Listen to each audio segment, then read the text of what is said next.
Bismillahirrahmanirrahim. Assalamualaikum warahmatullahi wabarakatuh. Alhamdulillah wassalatu wassalamu ala Rasulillah wa ala alihi wa sahbihi wa man walah wa ba'd.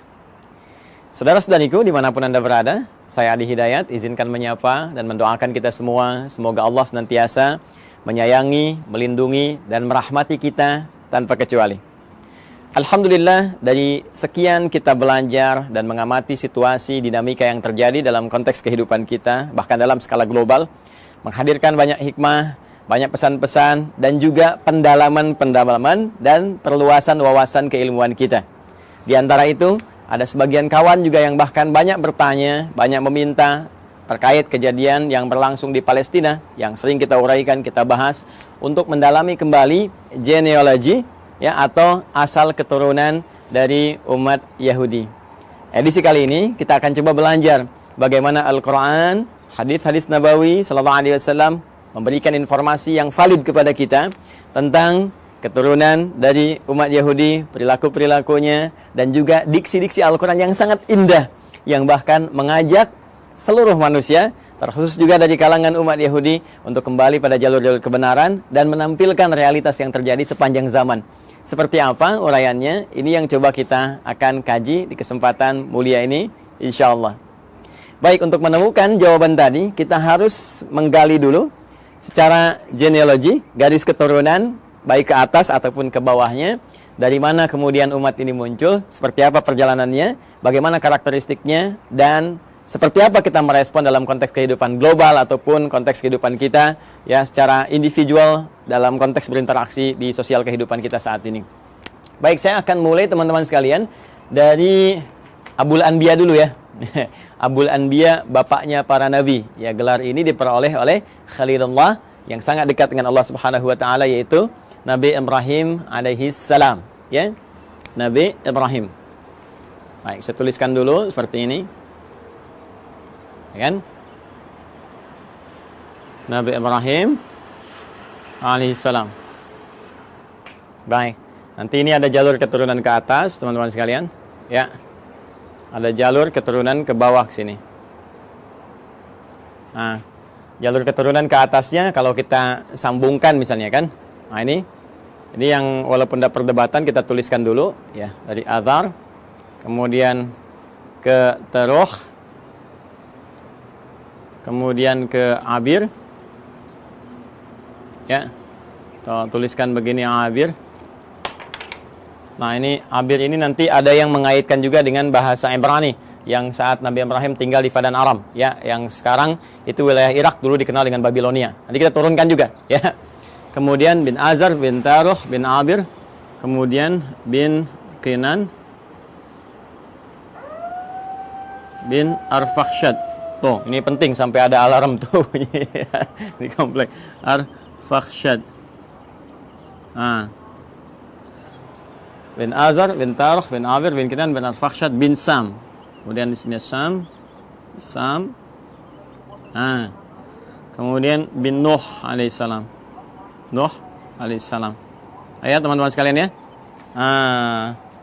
Jadi ini Nabi Ibrahim alaihissalam, ya, keturunan tentunya nanti akan ketemu dengan Nabi Nuh, dan Nabi Nuh pun akan tersambung kepada Nabi Adam alaihissalam. Tapi kalau kita bahas ke atas terlalu jauh nantinya ya. Jadi kita cukupkan sini dulu.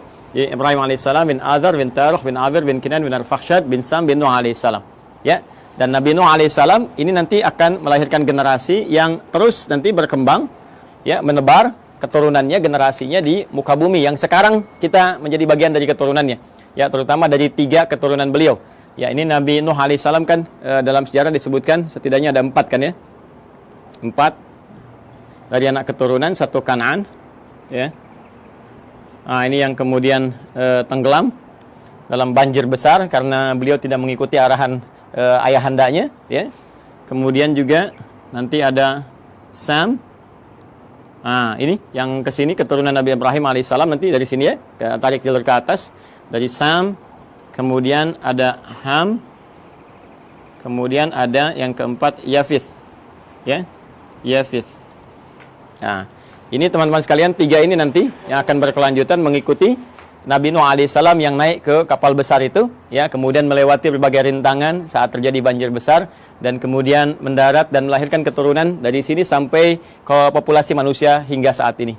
Ya, dari Sam ini nanti melahirkan diantaranya bangsa Arab, ya. Kalau mau kita rinci lagi, teman-teman sekalian, misalnya di sini nanti ada Asyur, ya, seperti ini. Yang nanti ada Assyria, yang ada Babil, yang Babilonia, nanti yang Fadan Arab. Kemudian nanti ada Aram, ya, ada Finit, ya, nanti satu garis nanti ke Ham, ini melahirkan Afrika. Kemudian juga nanti ada Kanaan, Kanaan, ini Palestina, ya, dan sekarang Palestina atau Filistin. Nah, ini yang Babilonia, yang Irak, ini Aram, ya, Aramaik ke wilayah Syria yang ke sebelah sana. Ini Asyur, Assyria, Finit nanti ke sebagian, nanti ketemunya dengan jalur Ham nih, yang di Afrika. Kemudian ada Kaldan. Nah, ini Irak kuno, teman-teman sekalian. Kemudian juga ada Ibrani.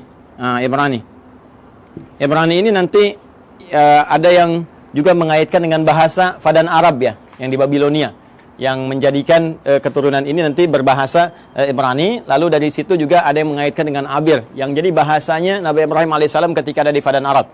Dan ketika hijrah nanti, ya, beliau ke wilayah Syam, yang kita masuki sekarang wilayah Syria, ya, Syria, Yordania, Palestina ada di situ, kemudian juga Libanon. Nah, nanti kemudian bertransformasi bahasanya penyesuaian dengan Aramaik, karena itu nanti dari Ibrani ke Aramaik. Nanti kita gali bagian aspek bahasanya ketika sampai ke sana.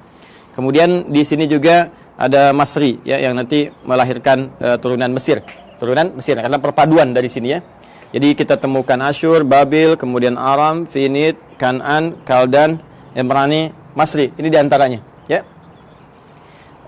Kita 1, 2, 3, 4, 5, 6, 7, 8. Kita hitung, ya, kurang lebih 8. Nah, nanti Sam ini teman-teman sekalian yang populer nanti masuk kepada unsur Semitik yang sekarang, ya, termasuk Arab di dalamnya. Jadi kalau ada kita dengar Smith, ya, musuhnya Keanu Reeves, ya, dalam Matrix itu, ya, ada si Smith. Sam bukan itu saja, nanti banyak kalau nanti kita belajar, ya, tentang pemikiran Hollywood. Saya nggak berinteraksi dengan film-film dan sebagainya, tapi saya baca sejarah, ya. Nanti kalau kita baca dengan pemikiran itu, suatu saat kita akan belajar, dia akan temukan banyak sekali Sam, dan itu sangat menarik gitu, sangat menarik. Ya, kenapa temannya yang di Lord of the Ring itu kan yang mengiringi si Sam juga. Ditransforma namanya Sam juga. Nanti kadang-kadang ada Smith juga dan seterusnya. Nah, itu ada kaitan-kaitan nanti, ya. Kaitan-kaitan dengan pesan-pesan Semitik. Cuma Semitik itu nanti tidak akan dikhususkan kepada golongan Yahudi saja. Ya, Arab juga Semit. Ya, nanti ini turunan Semitik nih. Ngambung ke sana. Kanaan, Palestina juga Semit. Jadi kalau Anda anti-Semit, ya anti-Palestina juga. Jadi kalau misalnya Anda bully orang Palestina, atau bahkan Anda, mohon maaf sekali, ya, kemudian bombardir, atau bahkan kemudian Anda zalimi, aniaya, kriminalisasi, itu anti-Semit juga, ya. Termasuk ke orang Arab itu anti-Semit juga, ya. Jadi Semitik ini galinya ke sini nanti, ya. Ini nanti Ham lebih kepada ras Afrika, ya, dan turunannya nanti, ya, termasuk nanti ke Finit ini nyambung ke sini, dan ini Yafitik nanti melahirkan bangsa Eropa, dan nanti kita akan lihat turunan-turunan yang selanjutnya. Ini garis besar dulu, ya, teman-teman sekalian, untuk menunjukkan bagaimana dari garis genealogi Nabi Ibrahim ke atas, ya, alaihissalam, sampai nanti ke Adam alaihissalam.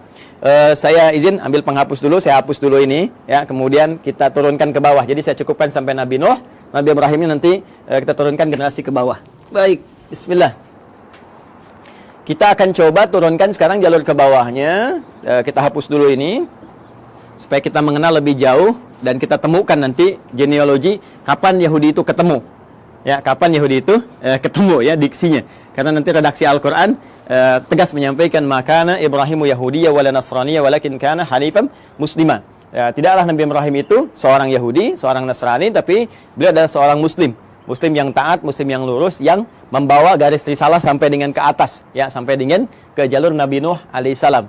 Yang ini nanti akan diturunkan Quran surah keempat ayat 163, yang nanti turunan risalah Nuh ini sampai juga kepada Nabi Muhammad SAW, ya. Inna auhayna ilaika, ya, kami wahyukan pada Muhammad SAW, dan wahyu ini senapas dengan yang sebelum kamu, ya, kama auhayna ila Nuhin, seperti kami wahyukan kepada Nuh dan nabiyina, ya, setelah nabi-nabi setelah beliau. Jadi nabi-nabi terus sampai ke Ibrahim, sampai ketemu Nabi Muhammad SAW. Nah, ini kurang lebih teman-teman sekalian sampai ke Nabi Nuh ke atas, ya, dari Ibrahim terus sampai Nuh alaihi salam jami'an. Dan sekarang kita akan turunkan bagian Nabi Ibrahimnya turun ke bawah. Ini nanti kita bisa uji ya secara ilmiah dan kita bisa bandingkan. Nanti saya turunkan komparasi, misalnya di Al-Qur'an bagaimana seperti ini, terus ada kalau kitab-kitab lain, nanti kita bandingkan seperti apa, nanti kita uji kebenarannya secara ilmiah ya, sehingga ditemukan nilai kebenaran yang kita yakini. Lalu indahnya Al-Qur'an, silahkan memberi pilihan. Anda yakin dengan Islam, alhamdulillah. Ya, kalaupun Anda tidak dipaksa. Itu pilihan masing-masing dan setiap orang bertanggung jawab ketika kembali kepada Tuhannya, kepada Allah Subhanahu wa taala. Objektif kan? Sangat adil kan? Ya, jadi menawarkan, ini dahsyatnya Al-Qur'an itu begini. Anda diperkenankan menguji dulu Al-Qur'an. Ya, sebelum Anda bahkan membacanya, sebelum Anda bahkan ingin mengkajinya. Al-Qur'an menawarkan diuji, silahkan. Jika Anda ragu, uji. Ya, wa in kuntum fi raibin mimma nazzalna ala abdina fa'tu bi suratin min mithlihi. Al-Baqarah ayat 23. Ya, kata Allah, kalau Anda ragu terhadap wahyu yang kami turunkan kepada hamba terbaik kami Muhammad SAW, silahkan Anda uji, datangkan semisalnya. Ya, coba cari, ada nggak karya manusia yang mirip ya seperti firman Allah ini. Perhatikan bahasa saya ya. Ada nggak karya manusia yang mirip dengan firman Allah ini? Kalau Anda ragu, uji. Dari sisi kebahasaan, silahkan uji. Ya, bagaimana dahsyatnya ini ya, untuk membedakan. Ini kan banyak orang Arab di masa Nabi yang fasih-fasih luar biasa ya, dan mereka nggak ada yang mampu dan mengakui ini bukan karya manusia. Kalau tiba kemudian ada orang sekarang yang nggak lebih fasih daripada orang dulu, nggak lebih pintar bahasa zaman dulu, mengatakan misalnya Al-Quran itu karya manusia, maka ini nampaknya kurang minum susu. Pengetahuannya kurang luas. Ya, orang yang paling pakar aja, penutur aslinya mengatakan ini bukan dan tak mampu mendatangkan semisalnya, maka turunan ini yang lebih lemah ke bawahnya, ya, apalagi zaman sekarang, itu mustahil bisa menjual Al-Quran. Tapi Al-Quran tetap membuka. Silahkan. Dari segi isinya, silahkan Anda kaji. Ya, dari aspek manapun silahkan. Setelah Anda menemukan bahwa ini mustahil nih, ya, kata-kata manusia, karya manusia, dan Anda meyakini, oh ini bahasa lain, walaupun ini jalan menuju firman Allah. Ya, bagi kami orang Islam sudah yakin, la raiba fi. Karena itu di pembuka Quran jelas dikatakan, dzalikal kitabu la raiba fi. Semua isi Al-Quran ini nggak ada keraguan, mesti kita yakin. Nah, Anda yang belum yakin silahkan kaji. Nggak ada kitab di muka bumi yang menawarkan sebelum berinteraksi dengannya untuk diuji dulu. Setelah itu pun, silahkan gali, silahkan kaji. Afala yatadabbaruna Al-Quran? Kenapa Anda nggak kaji? Kenapa nggak dalami? Kenapa Anda tiba-tiba menyoal yang Anda tidak tahu? Ini kan menarik. Ya, ada yang nuduh, ini Quran rekayasa, ini Quran produk budaya. Baca Quran aja enggak? Dikaji juga enggak? Ini sisi ilmiahnya di mana? Ya, kita kan menyimpulkan sesuatu setelah kita lihat dulu, analisis dulu, baru kita simpulkan. Ini ngaji enggak, baca enggak, menganalisis tidak, atau cuman lihat, cuman baca, tapi nggak paham artinya, lalu menyimpulkan. Ini kan menarik gitu ya. Maka silahkan teman-teman sekalian. Nah, nanti dari sini Quran menawarkan, Quran memperbandingkan, ada komparasi, dan Quran juga mengatakan silahkan cek, silahkan uji, silahkan bandingkan. Kalau Anda yakin dengan kebenaran, dahsyatnya, walaupun apa yang ditampilkan Al-Quran benar, tetap memberikan peluang kepada Anda untuk memilih secara objektif dan tidak memaksa. La ikraha fid din, tidak ada paksaan ya untuk masuk ke dalam Islam. Lakum dinukum waliyadin, bagi Anda yang Anda yakini, bagi kami yang kami yakini. Tapi semua punya konsekuensi ketika kembali pada Allah Subhanahu wa taala. Baik. Sekarang kita kembalikan ke Nabi Ibrahim alaihissalam. Teman-teman sekalian, mari kita bagi genealogi turunan ke bawahnya ya, Nabi Ibrahim. Nah, ini spidol sudah mulai akan habis dengan turunan ke atas saja. Saya ganti dengan yang baru. Kita ke bawah dulu ya. Nah, seperti ini saya turunkan satu. Kemudian di sini saya turunkan dua karena keterbatasan papan tulis. Ustadz, kenapa enggak yang lebih besar aja papan tulisnya supaya banyak? Begini Nona, begini Tuan, begini Joni, Cepi, dan kawan-kawan sekalian. Ini akses naik ke rooftop di Quantum Mahir Institute. Pintunya hanya cukup untuk yang ini. Insya Allah nanti kita sesuaikan. Mungkin dari bawah kita tarik ke atas agak panjang. Ya, Bismillah teman-teman. Ini 3, ini 4. Saya cukup-cupin ya. Ya, kita ambil dulu Quran surah ke 3 Ali Imran di ayat 33. Kemudian kita tambahkan Quran surah kedua Al-Baqarah ayat 132. Ya, dari 131 dulu. Nah, nanti ke 132 sini. Ya. Saya mulai dengan Ali Imran dulu ayat 33. Ya, mari kita fokus lihat sinak di paling kiri di mushaf standar ya, sebelah kiri, agak ke atas sedikit. Innallaha astafa Adam wa Nuha wa ala Ibrahim wa ala Imrana 'alal 'alamin. Sungguh Allah Subhanahu wa taala memilih di antara sekian hambanya itu ya golongan-golongan manusia tertentu ya dengan pribadi tertentu, karakter tertentu dipilih oleh Allah menyampaikan risalah Allah Subhanahu wa taala.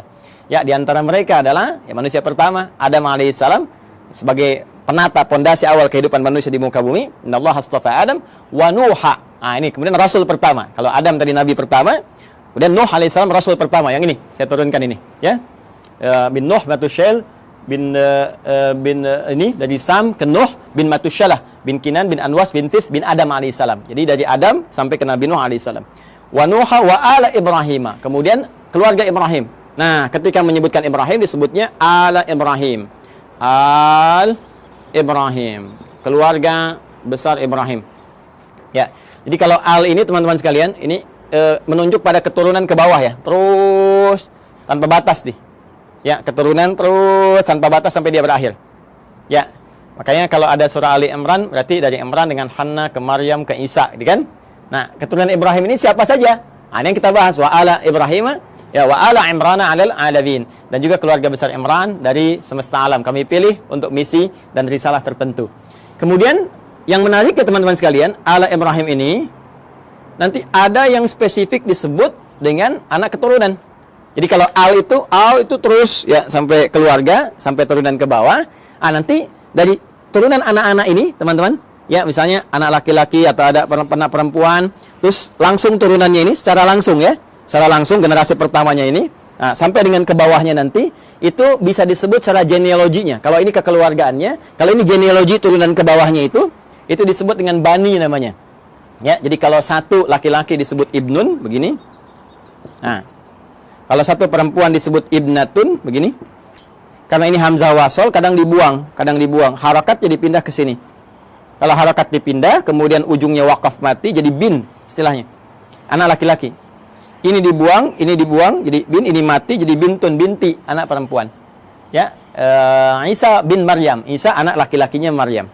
Aisyah binti Abi Bakar radhiyallahu ta'ala anhuma, ya. Sayyidah Aisyah binti Abi Bakar. Jadi anak perempuannya sahabat Abu Bakar. Ini kalau kita gabungkan keduanya, ya.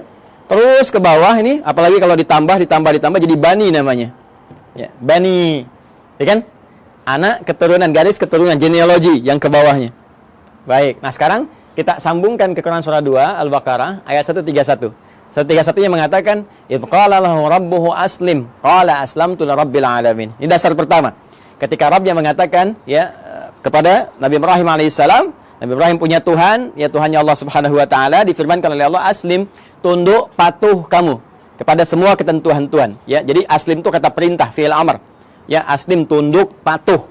Jadi orangnya disebut dengan muslim. Ya, bingkainya disebut dengan Islam. Jadi Islam itu bingkainya dari kata aslama yuslimu islaman. Ya, Islam itu ya disebut dengan bingkainya, frame-nya ketika kita masuk ke dalamnya beriman, yakin kita masuk. Ya, begitu masuk namanya muslim kita.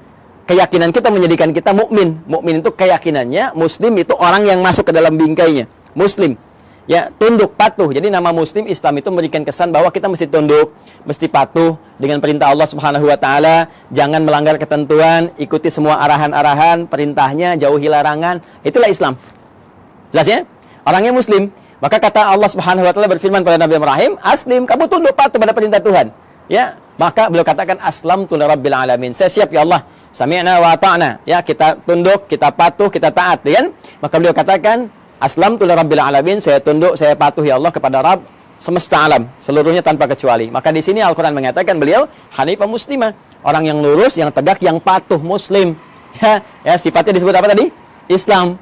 Ya, jadi di sini kalimat pertama ingin saya tegaskan bahwa risalah-risalah yang dibawa Nabi Ibrahim sampai ke Nabi Nuh, ya, sampai bahkan ke Nabi Adam alaihissalam, sampai turunan di ke bawah tidak akan lepas dari misi yang sama, yaitu misi untuk tunduk patuh pada ketentuan Allah Subhanahu wa taala. Tunduk patuh pada ketentuan Tuhan. Ditugaskan tunduk patuh. Jadi nggak ada nabi yang berkhianat. Ya, nggak ada nabi yang melanggar. Nggak ada nabi yang bergeser pada ketentuan Tuhan. Semua dijaga, penjagaannya disebut maksum. Karena itu sifat nabi, rasul itu punya sifat maksum, terjaga dari salah. Kalaupun naluri manusianya ingin berbuat salah, maka diluruskan. Tidak, ini ya, ini yang benar. Ya, walaupun bergeser dari nilai-nilai risalah ke kemanusiaan, nanti akan ditarik kembali. Ini manusia. Ya, sedangkan kamu punya visi kerasulan. Kamu manusia, kerjakan sifat kemanusiaannya, itu normal, itu biasa. Tapi risalah kerasulan menjagakan kamu terjaga dari perbuatan-perbuatan yang menyimpang. Maka disinilah kemudian kepatuhan, ketundukan itu dibangun. Karena itu, kepatuhan, ketundukan dalam bahasa Arab itu disebut dengan Islam namanya. Orangnya muslim. Karena itu semua risalah bahkan dari Nabi terakhir Nabi Muhammad SAW sampai ke atas, risalahnya risalah Islam. Risalah yang menjadikan mereka tunduk, patuh kepada Allah dan tidak menyimpang, tidak merubah apapun. Ini penting kalimat terakhir ini saya katakan, tidak menyimpang, tidak merubah apapun, termasuk merubah firman-firman Allah, ketentuan Allah, ya, hanya sebatas urusan-urusan dunia. Tidak, jauh daripada itu. Jelas ya? Nah, kemudian amanat ini disampaikan kepada generasinya. Nah, ini dia nih. 132. Wa wassa biha Ibrahimu banihi. Dan mulai muncul. Wassa biha Ibrahimu banihi wa Yaqub. Muncul Yaqub. Ya baniya innallaha astafa lakumuddin fala tamutunna illa wa antum muslimun. Ya, maka Ibrahim mewasiatkan kepada generasinya termasuk nanti Yaqub. Kita lihat nanti Yaqub itu siapa. Baik, Ibrahim mewasiatkan kepada generasinya. Nah, ini genealogi ke bawahnya. Diwasiatkan ke bawahnya. Ya, sungguh Allah telah menetapkan bagi kalian satu tuntunan yang benar, pedoman yang benar yang harus dipatuhi. Ya, pedoman tuntunan frame tadi itu din, ya. Din kita kan namanya Islam tadi, ya, frame-nya kan Islam kan? Makanya di Quran surah ketiga, Quran surah 3 ayat 19 itu kata din disandingkan dengan Islam. Din disandingkan dengan al-Islam. Ya. Innad dina 'indallahil Islam. Innad dina 'indallahil Islam. Tadi frame-nya disebut Islam, kalau kita masuk frame ya ke dalamnya karena yakin patuh, tunduk, ya yakin tanpa ragu disebut iman, orangnya mukmin atau amanah atau amanu. Jadi begitu kita masuk disebut ya ayyuhalladzina amanu. Frame-nya disebut Islam. Kalau sudah masuk mesti tunduk, patuh untuk mengerjakan semua ketentuan. Makanya nanti semua ketentuannya disebut silmi namanya. Quran surah kedua ayat 208. Ya ayyuhalladzina amanu, ay orang yang telah yakin ya tanpa ragu, udkhulu fis silmi. Maka tunaikan semua ketentuan-ketentuan dalam frame ad-din ini. Apa frame-nya? Islam. Artinya harus tunduk, harus patuh. Ya, karena itu di lain kesempatan Nabi Ibrahim menyebutkan di Quran surah kedua ayat 132, ya innallaha astafa lakumuddin. Allah telah memilihkan bagimu frame kehidupan yang ada pedoman di dalamnya, yaitu Islam. Patuh, ya. Ke siapa ini disampaikan? Banihi. Bani kepada keturunan-keturunannya, anak-anaknya secara genealogis, ya. Nah, ini dia yang secara genetik kita akan turunkan. Siapa anak-anak ini? Bahkan di ayat ini diberikan kisi-kisi, salah satunya ada Yaqub.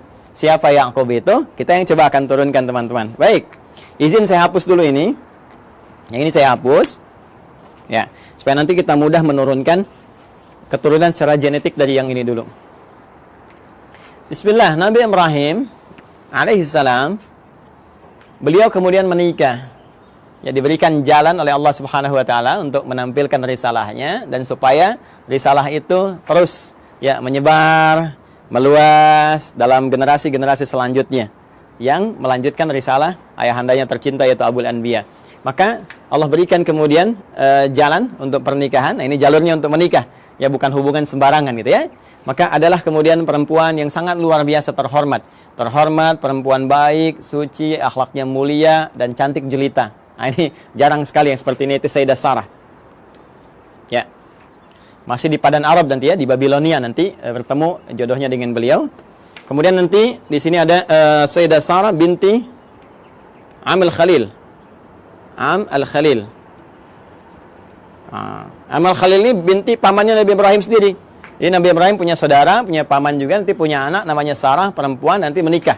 Ya. Makanya disebut Sarah binti Am al-Khalil. Ya. Sarah binti pamannya Nabi Ibrahim sendiri atau saudaranya ke atas ya, nanti di Babilonia dinikahkan nanti dengan ini, nanti kita akan turunkan. Kemudian dengan Sayyidah Hajar alaihassalam ya, al-Qibtiyah al-Misriyah, al-Qibtiyah al-Misriyah, al-Misriyah. Seperti ini. Baik, umumnya manusia saat ini atau kebanyakan itu kan orang-orang saat ini mengetahui dua ini ya, Sayyidah Sarah, Sayyidah Hajar, Sayyidah Sarah, Sayyidah Hajar, istrinya Nabi Ibrahim. Padahal nanti ternyata ada lagi yang ketiga namanya Kantorah. Kantorah bin Yaqtan, binti Yaqtan. Kantorah binti Yaqtan. Ini dia. Ada Kantorah binti Yaqtan. Ketiga dikenal juga dengan Kentura ya, Kentura, bukan Tantura, ingat ya, Kantura. Kantorah ya.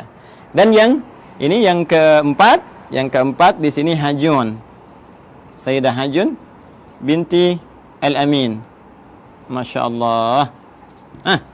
1, 2, 3, 4. Sayyidah Sarah binti Amil Khalil, Sayyidah Hajar Al-Qibtiyah Al-Misriyah, kemudian Sayyidah Qantara binti Yaqtan, kemudian Sayyidah Hajun binti Al-Amin. Inilah 4 ya. 4 istri Nabi Ibrahim alaihissalam, dan dari sini kita akan turunkan dari keturunannya Sayyidah Sarah, kemudian melahirkan Nabi Ishaq alaihissalam. Ini dia. Sayyidah Hajar nanti melahirkan Nabi Ismail alaihissalam. Ismail alaihissalam. Nanti teman-teman penting saya sampaikan. Jadi ini Nabi Ismail alaihissalam lahir duluan. Ya, lahir duluan. Saat usia Nabi Ismail itu 14 tahun, usia Nabi Ibrahim kisaran 120 tahun, dan usia Sayyidah Sarah itu 90 tahun. Maka lahirlah Ishak. Ini kisahnya sangat menarik nih ya. Jadi Ishak itu di dalam bahasa Arab itu bisa seakar dengan kata dhahak. Ya, dhahak. Artinya tertawa bahagia. Ya, tertawa bahagia. Nah, kenapa ada kalimat ini? Ada sebagian yang menduga begini. Ada kaitan dengan Quran surah ke-11 ayat 71. Ya. Sampai dengan sama juga dengan isyaratnya di Quran surah ke-51 Adz-Dzariyat ayat 24 sampai dengan 29. Di Quran surah 11 Hud ayat 71 itu jadi kisahnya begini. Kisahnya bahkan sampai viral ya. Itu kisahnya ketika datang malaikat, ya, beberapa rombongan malaikat ingin menuju kaumnya Nabi Lut. Dikisahkan di sini nih. Quran surah 51 buka ayat 24-nya. Di sebelah kanan agak ke bawah. Ya, hal ataka haditsu dhaifi Ibrahim al-mukramin iddakhalu alaihi faqalu salama qala salam qaumum munkarun. Jadi datang serombongan malaikat mampir ke tempat Nabi Ibrahim. Tujuan utamanya adalah ke saudara beliau di Nabi Lut. Ya, jadi di situ di satu masa ada 2 distrik berbeda, nabinya ada 2. Rasulnya ada 2, ya. Jadi nggak setiap masa nabinya 1, boleh jadi setiap tempat itu yang berbeda ada nabi juga.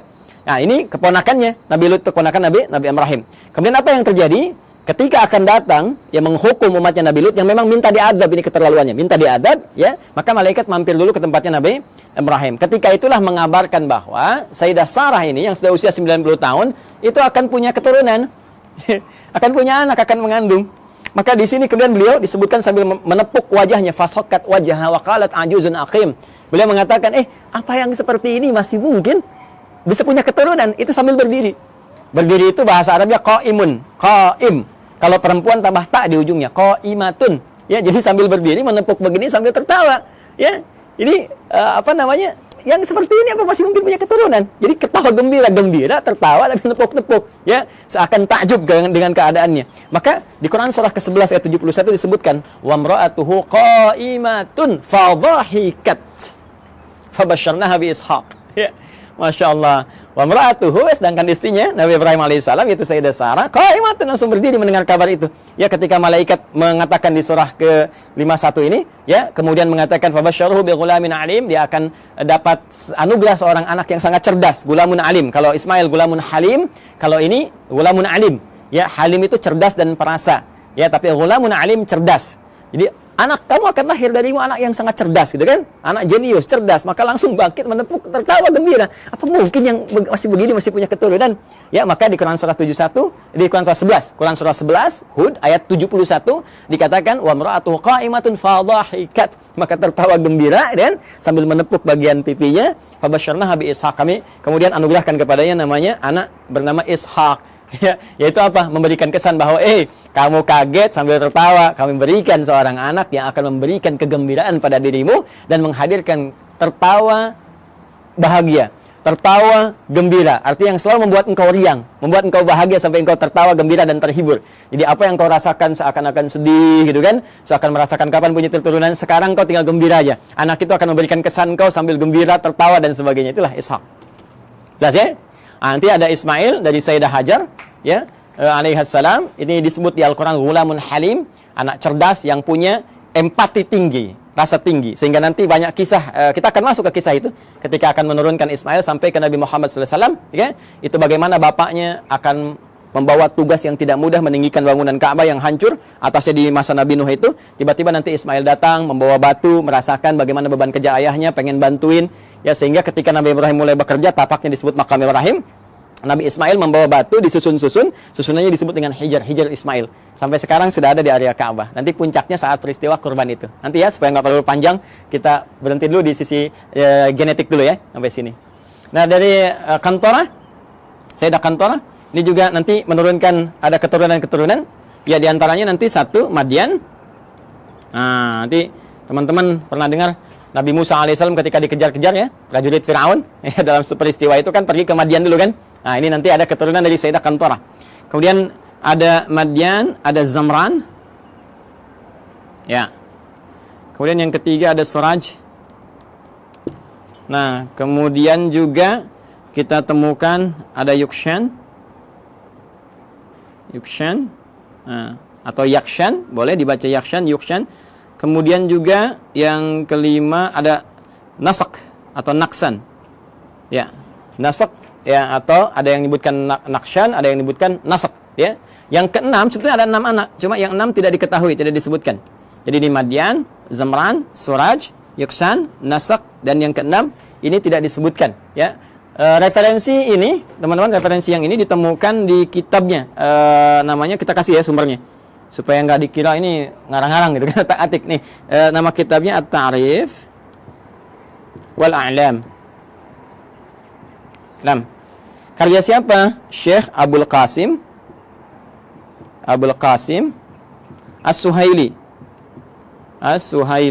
Nah, ini bukan hanya saya yang pertama menyampaikan, bahkan dikutip pertama kali nanti yang di dalam satu kitab yang populer, nama kitabnya Al-Bidayah. Al-Bidayah wan Nihayah.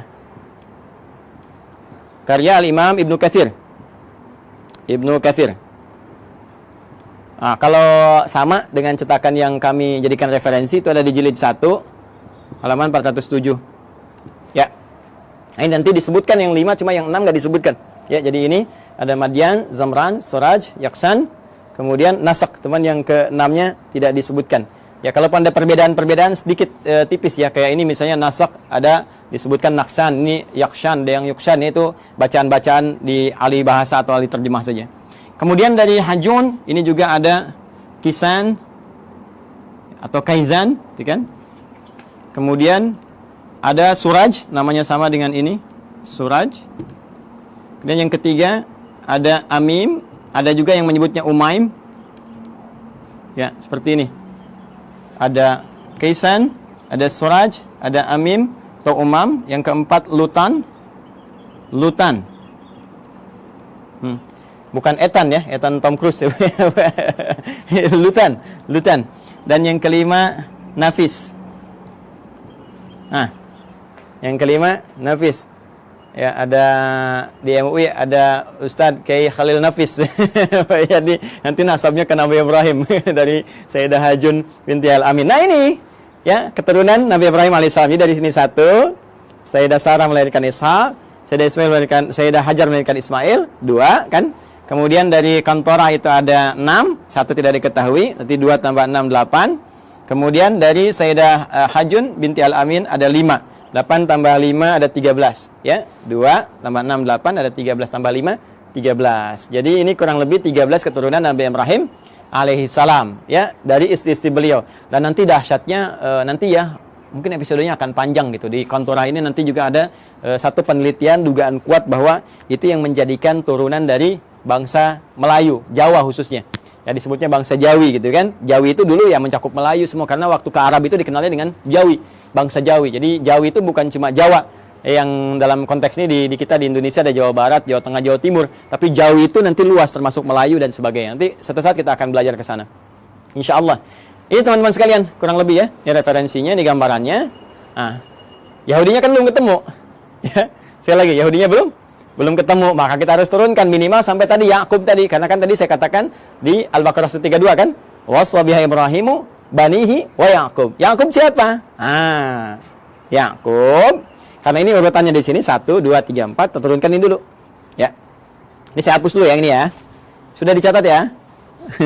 Kalau nanti teman-teman belum sampai catatannya, nanti lihat di rekaman ya, di review, diturunkan kembali. Nabi Ishak alaihissalam kemudian menikah, tumbuh dewasa tentunya, menikah dengan seorang perempuan mulia, jelita, ya, akhlak bagus dan sebagainya, namanya Rafkah. Rafkah binti Batuil. Ini dia. Rafkah binti Batuil. Gini ya, teman-teman sekalian.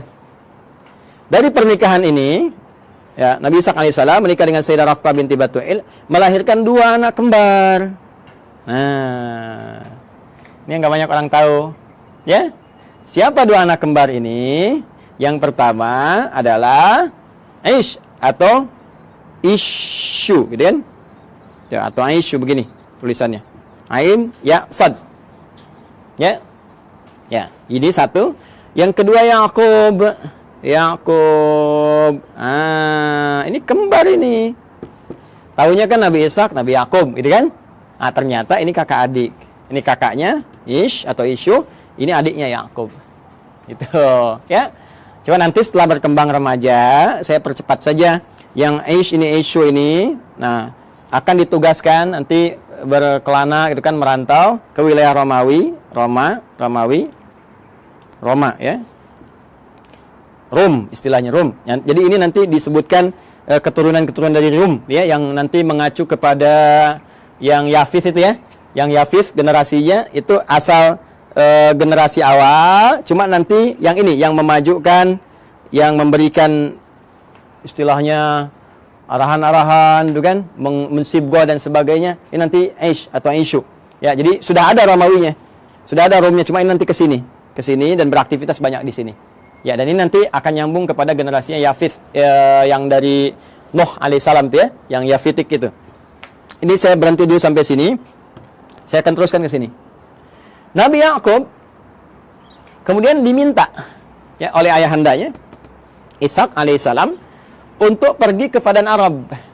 Padan Arab, tempat dulu Nabi Ibrahim kan beraktivitas dan seterusnya. Di Padan Arab ini, nah ini sudah kelihatan gitu ya, ada isyarat-isyarat bahwa ini kalau sudah jalurnya ke sana, ini ada jalur-jalur risalah, jalur kenabian dan sebagainya. Maka dimintakan untuk bertemu dengan abangnya Rifkah ini. Ya, abangnya Rifkah. Beliau punya abang, ya berarti pamannya ke sini ya, pamannya atau Pak D-nya gitu kan. Nah, punya abang namanya Laban. Ya, di sini punya abang namanya Laban. Ada juga yang menyebut dengan Laman namanya. Laban atau Laban. Bukan Gaban ya. Laban. Laban atau Laman. Nah, Laban secara singkat ini punya 2 orang anak. Ya. Saya ulangi ya. Punya berapa orang anak? 2 orang anak. Nah, teman-teman sekalian, singkatnya ketika Nabi Yakub alaihissalam itu datang ke Padan Arab, kan, ke Babilonia, mencari dan sebagainya, maka setelah perjalanan itu ditemukanlah nanti salah seorang perempuan bertanya kepadanya dan ditunjukkan tempatnya Laban. Ternyata itu anaknya. Siapa anaknya itu? Namanya Rahil. Satu, Rahil. Jelas? Nah, ini anak yang pertamanya. Nah, kemudian teman-teman sekalian setelah tinggal di sini ditemukan juga kakaknya Rahil. Jadi yang pertama bertemu dengan Rahil dulu. Ini adiknya, adik. Nah, kemudian yang kedua bertemu dengan kakaknya Rahil, dipertemukan dengan kakaknya Rahil, ya. Siapa namanya? Nah, kakaknya Rahil ini namanya Laya, kan? Laya atau juga ada yang menyebut dengan Lea. Ini kan? Laya atau Lea.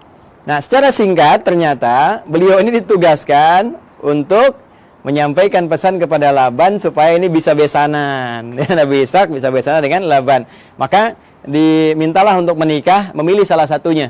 Ya, memilih salah satunya, walaupun ada riwayat menyebutkan Nabi Nabi Yakub ini nanti ditawarkan untuk menikahi dengan Laya dulu, kakaknya dulu. Ya, jadi ini kakak didahulukan.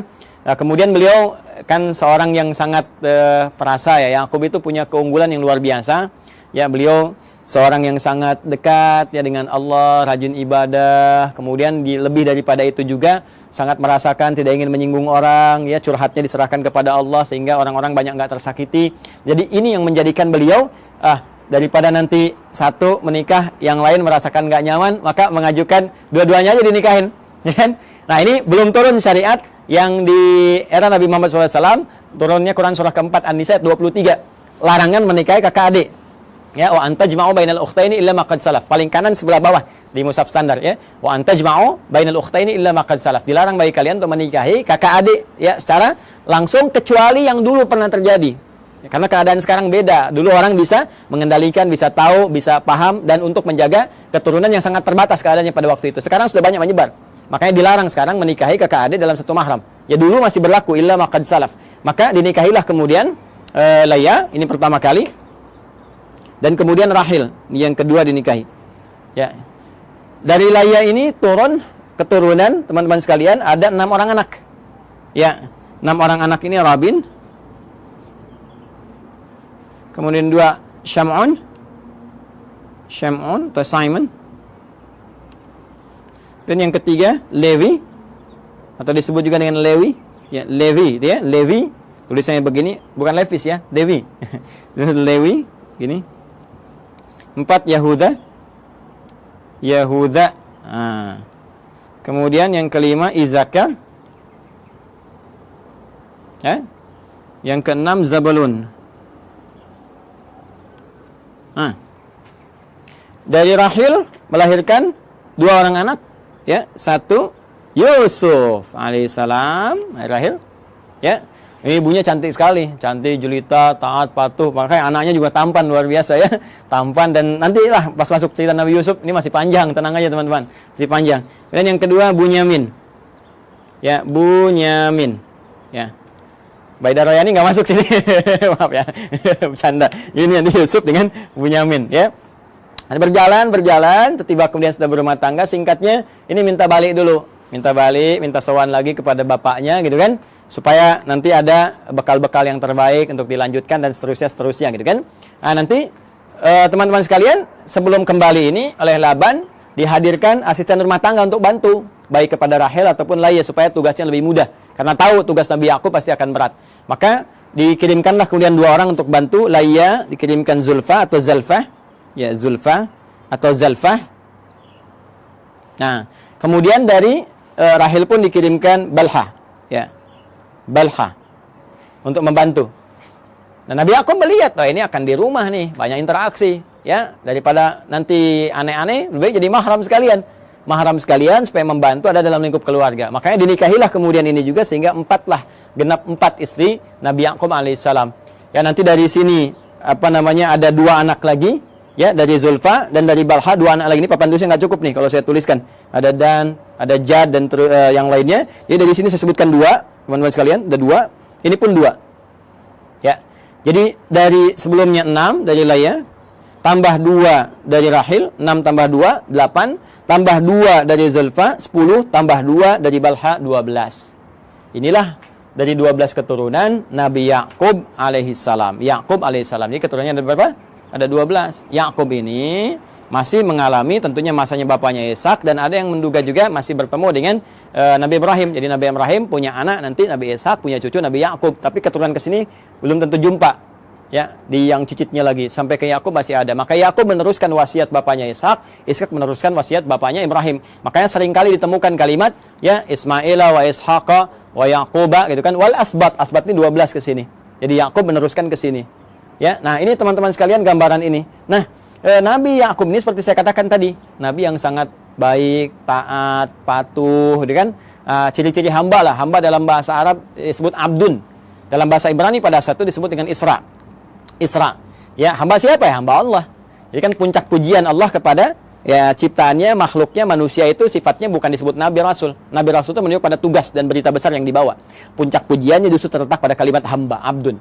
Makanya Rasulullah SAW ketika diisrakan itu disebutnya dengan kata abdun, subhanalladzi asra bi abdihi, kan? Maka ini pun dipuji dengan sifat penghambaannya itu Isra, hamba Allah yang taat. Allah dalam bahasa Ibrani pada saat itu disebut dengan Il. Ya, maka disebut dengan Israel, Israel. Asalnya kata Israel ini menunjuk kepada Yakub alaihissalam. Mana Nabi Yakub nih ya? Nah, di sini. Nih. Asalnya menunjuk kepada Nabi Yakub alaihissalam yaitu Israel. Ya, Il ini sudah kita temukan juga di Jibril, Mikail, Israfil, Israel, ya, malaikatnya Allah Subhanahu wa taala. Israel hamba, ya, Il Allah yang taat, yang saleh. Anak-anak tadi yang ini, teman-teman masih ingat kan istilahnya? Ya kan? Kalau dikumpulkan semuanya menjadi Bani kan istilahnya. Maka muncullah istilah Bani Israel. Bani Israel. Jadi asalnya konotasi Bani Israel itu positif. Anak-anaknya keturunan Nabi Yakub yang saleh, yang baik. Nabi Yakubnya yang saleh, yang baik. Nah itu disebutkan Bani Israel supaya memberikan kesan untuk ikuti bapakmu. Jangan menyimpang, jangan jauh-jauh. Makanya di Quran nanti banyak diksi menunjukkan ya Bani Israel, ya Bani Israel. Disadarkan lagi, hai Bani Israel, kamu ini kan punya kelebihan, bapakmu itu baik, bapakmu saleh. Jangan berbuat seperti ini. Itu menodai cita keluarga, ya, menyakiti bapakmu dan memberikan kesan yang tidak bagus itu dalam keluarga, dalam keturunan. Maka perbaiki, ajak balik. Bahkan nanti diajak untuk kembali lagi. Ketika menyimpang, ajak balik. Sifatnya disebutkan, kata kerjanya disebutkan. Nah, apa sifatnya itu? Apa kata kerjanya? Dan dari mana kemudian muncul generasi Yahudi? Ya kan? Ada yang mengatakan nih paham keagamaan, ada yang mengatakan turunan dari 12 anak yang ini muncul. Siapa 12 anak ini yang melahirkan Yahudi? Apakah itu paham, benarkah paham keagamaan atau keyakinan? Atau doktrin tertentu? Ya, sampai kagetnya sampai tukang-tukang juga lewat ngasih intro. Kalau Anda mendengar, kita akan lanjutkan dan sambungkan di kesempatan yang lain insya Allah. Edisi yang perdana tentang genealogi Yahudi dalam Al-Quran, hadis-hadis Nabi, dan fakta sejarah yang kita gali. Adi Hidayat, semoga bermanfaat. Assalamualaikum warahmatullahi wabarakatuh.